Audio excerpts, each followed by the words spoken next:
There's a couple of major activities that we implemented naturally with partners.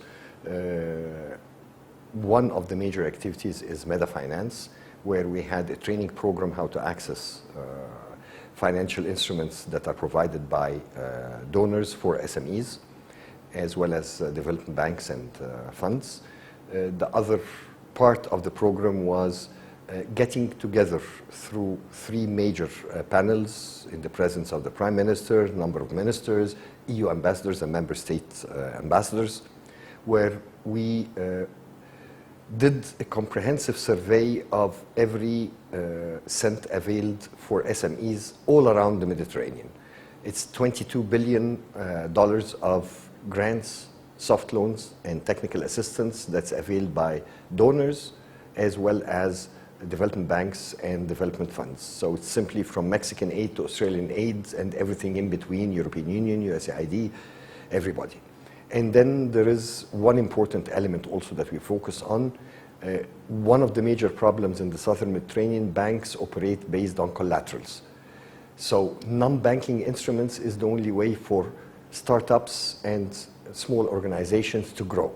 So we focus on availing what is availed by non-banking instruments such as venture capital, such as investment funds, leasing companies, factoring, as well as promoting the establishment of more of these companies by banks all around the Mediterranean. Maybe the story of EBSOMED has to be highlighted. We started back in the late 90s, where we started doing what was called at that time EBSOMED. The aim was simply supporting SMEs. It did a good job, but we discovered that it's not sustainable. The audience that you're tackling is very limited within the availed budget. So we came after that into MEDINVEST, where we decided, and the European Commission, to implement projects through business support organizations and capacity build them to be able to provide the services. Then with the end, we came into EuroMedInvest, where the focus on business support organizations was more, and serving SMEs was less, except if it's hands-on training. Then came EBSOMED, where the whole vision has been restructured, but during that whole process, two major outcomes of the European Union regional projects were achieved. Number one, creating this club, what we call the Med Alliance, where all the regional key players, business support organizations, including employers' federations, Business Med, including chambers, ASCAMI and Eurochambre and German Arab Chamber, and public organizations that are supporting investment, ANIMA, and naturally gender is injected in EBSOMED, where we have Kauthar as a key partner in the consortium. The second important outcome, which is the sustainability. There is a huge number of initiatives, like the one, MEDAFinance, for example, that was established under an earlier generation of EBSOMED, and today under EBSOMED, it became a standard tool that is first self-sustained, self-funded, and this is the structure we're putting into most of the EBSOMED initiatives, that we are not looking at providing services, we're not looking only at capacity building of the business support organizations to do a better job for their members. We're not looking only at advocacy. What we're looking at, more important, is sustainability. That whether there is finance, there is no finance, these initiatives will be uptaken by the consortium members, the Med Alliance, as well as their second and third tier of members, and continue being replicated.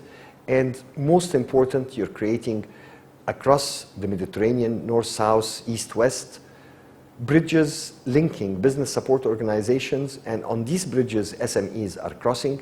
And today, we're thinking what we call beyond the Mediterranean, where we're moving from linking the Mediterranean simply into linking the Mediterranean to access other markets. We're looking at joint investments and joint manufacturing and joint services and joint infrastructure projects between North and South Mediterranean countries, European and Mediterranean, Southern Mediterranean countries, to access third markets. Africa with the announced few days ago Pan-African Free Trade Agreement. So whatever Europe will be manufacturing in North Africa will enter into the rest of Africa without customs and with lower freight cost. So it's win-win. We're not competitors. We are complementary to each other. The same, the Pan-Arab Free Trade Area, where European companies manufacturing in North Africa can export the products into Arab countries. We have a market of 2.1 billion consumers through these free trade agreements, and this is the future, and this is what we're working on with the European Commission. Actually, what we learned under EBSOMED and its predecessors, how to advocate, we are advocating the European Commission. The European Commission is perceptive, is listening, and is supportive, and even there are a new generation of projects under development following the concept, and we under EBSOMED, hand in hand with the European Commission, we are piloting these projects to be expanded at a later stage.